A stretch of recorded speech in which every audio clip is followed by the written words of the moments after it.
السلام علیکم۔ ہمارے چینل AS وائس سٹوری میں خوش آمدید۔ سٹوری شروع کرنے سے پہلے آپ لوگوں سے گزارش ہے کہ ہمارے چینل کو سبسکرائب ضرور کریں۔ تو بڑھتے ہیں دلچسپ سٹوری کی طرف۔ میرا نام لیلا ہے۔ میں بچپن سے ہی بہت خوبصورت تھی، شاید اسی لیے ماں نے لیلا نام رکھا تھا۔ ہم لوگ گاؤں میں رہتے تھے۔ 13 سال کی تھی جب ماں فوت ہو گئی۔ اب گھر سنبھالنے والا کوئی نہ تھا۔ ابا کی اچھی خاصی گاؤں میں زمین تھی، اس لیے دوسری شادی کرنے میں ابا کو دقت نہ ہوئی۔ اور پھر ایک دن ابا صحرا لٹکائے اپنی نئی نویلی دلہن کو گھر لے آئے۔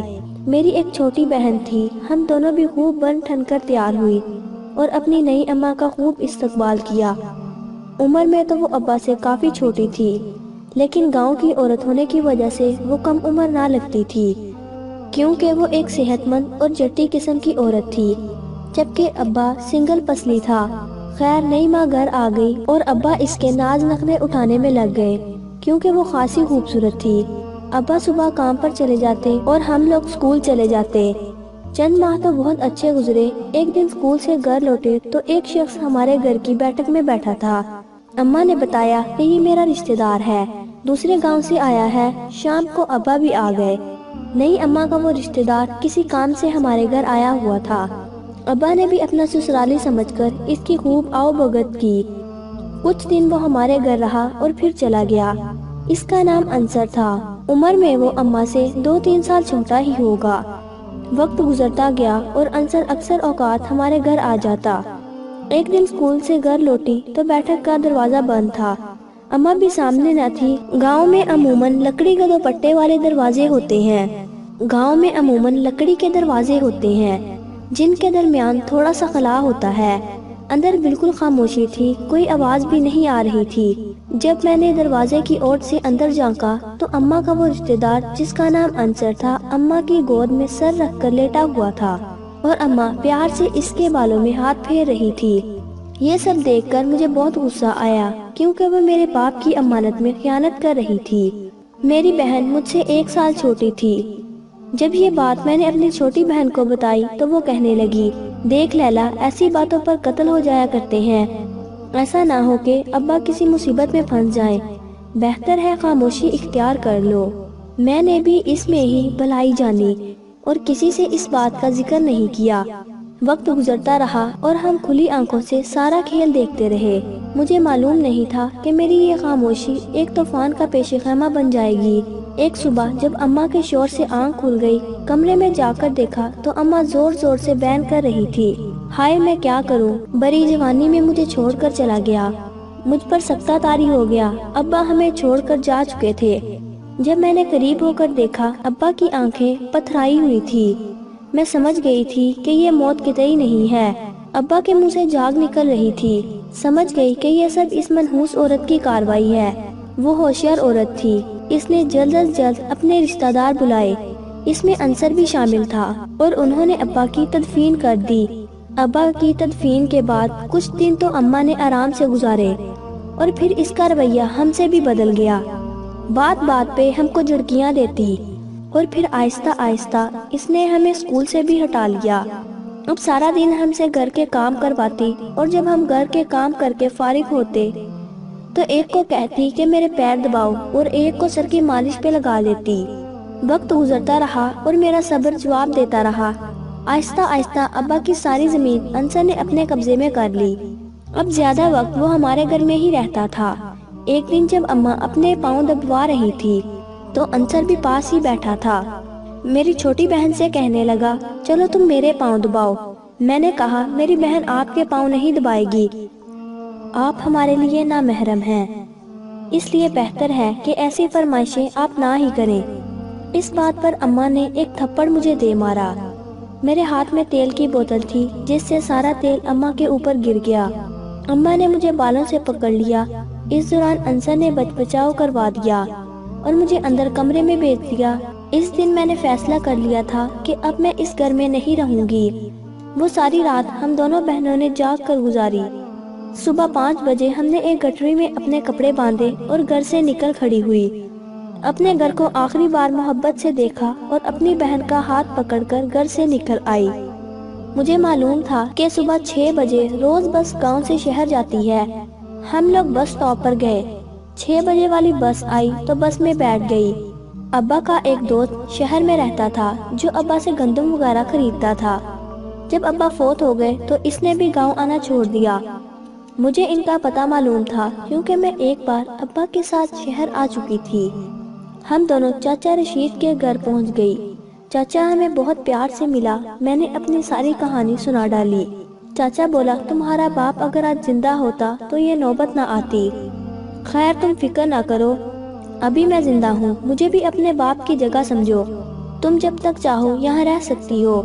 میں نے کہا نہیں چاچا، آپ صرف ایک مہربانی کر دیں، ہم کو کسی کام پر لگوا دیں۔ کچھ دن ہم چچا رشید کے گھر رہے، پھر اس نے ہمیں کوٹھی پر کام پر لگوا دیا۔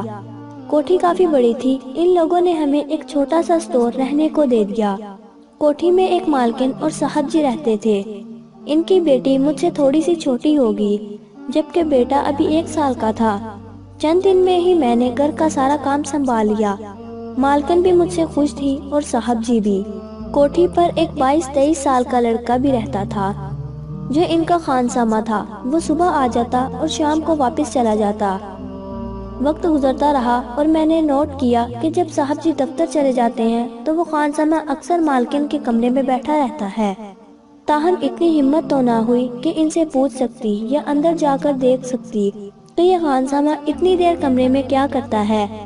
جب میں نے اپنی چھوٹی بہن سے اس بات کا ذکر کیا تو وہ کہنے لگی خاموش رہو، یہ نہ ہو رہنے کی چھت بھی جاتی رہے اور پھر سے ہمیں دھکے کھانے پڑے۔ میں ایک بار پھر سے خاموش ہو گئی۔ ایک دن شام کا وقت تھا۔ مالکن کہنے لگی جاؤ سارم کو سامنے پارک میں لے جاؤ، اس کو جھولے دلوا دو۔ میں اس کو لے کر پارک میں چلی گئی۔ نہ جانے اس دن کیا بات تھی کہ سارم چپ ہی نہیں ہو رہا تھا۔ کافی دیر میں کوشش کرتی رہی لیکن وہ چپ نہ ہوا۔ میں اس کو لے کر واپس گھر آ گئی۔ ادھر ادھر دیکھا تو کوئی نظر بھی نہیں آیا۔ میں نے سوچا بلائی منزل پر ہوں گے۔ میں نے سارم کو اپنی چھوٹی بہن کو پکڑایا اور سوچا کہ اوپر جا کر مالکن کو بتاتی ہوں کہ سارم چپ نہیں ہو رہا۔ اوپر گئی تو کمرے کا دروازہ بند تھا۔ میں نے خاموشی سے دروازے کے سوراخ سے اندر دیکھنے کی کوشش کی تو مالکن سامنے صوفے پر بیٹھی تھی اور خانسامہ پاس بیٹھا انتہائی گندی حرکت کر رہا تھا۔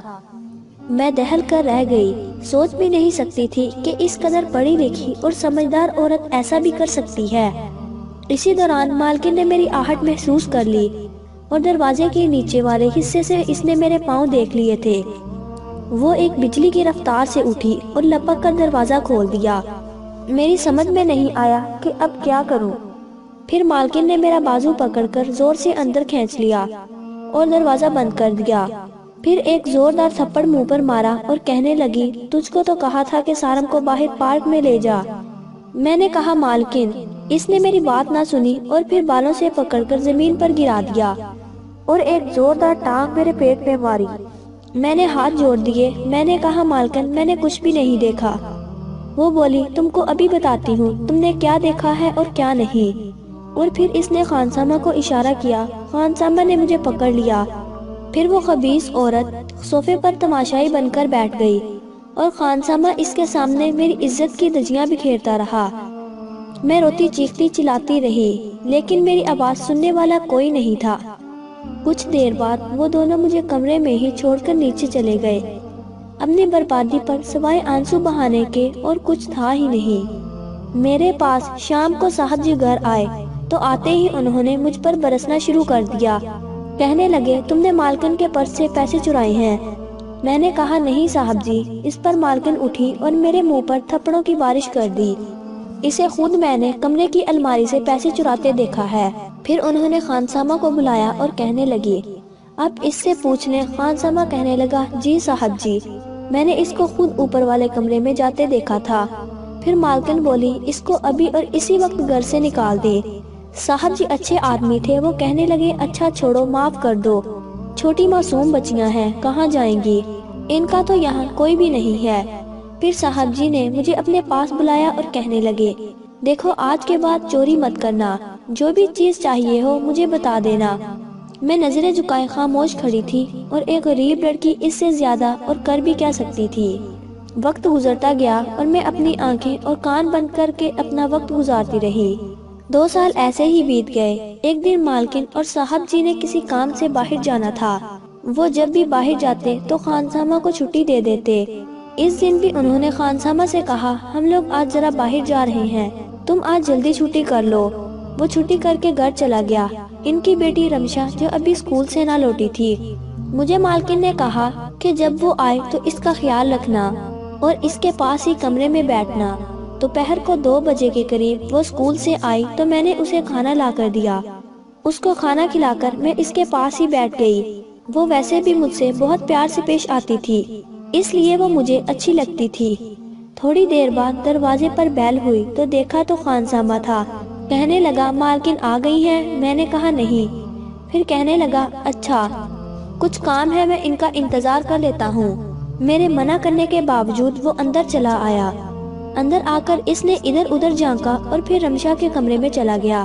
مجھ سے کہنے لگا، اگر تم نے کسی کو بتانے کی کوشش کی تو میں صاحب جی سے کہہ دوں گا کہ تم نے مجھے خود فون کر کے بلایا ہے۔ پھر اس نے رمشا کے کمرے میں جا کر اندر سے دروازہ بند کر لیا۔ رمشا معصوم سی بولی بالی لڑکی تھی۔ اس نے اندر سے شور مچانا شروع کر دیا۔ میں سمجھ گئی تھی کہ آج یہ مالکن کی بیٹی کے ساتھ شیطانی کھیل کھیلے گا۔ دل چاہ رہا تھا جس طرح مالکن نے میری بربادی کا منظر تماشا بن کر دیکھا، آج وہ سب اس کی بیٹی کے ساتھ ہوتا دیکھوں، لیکن میں ایسا نہیں کر سکتی۔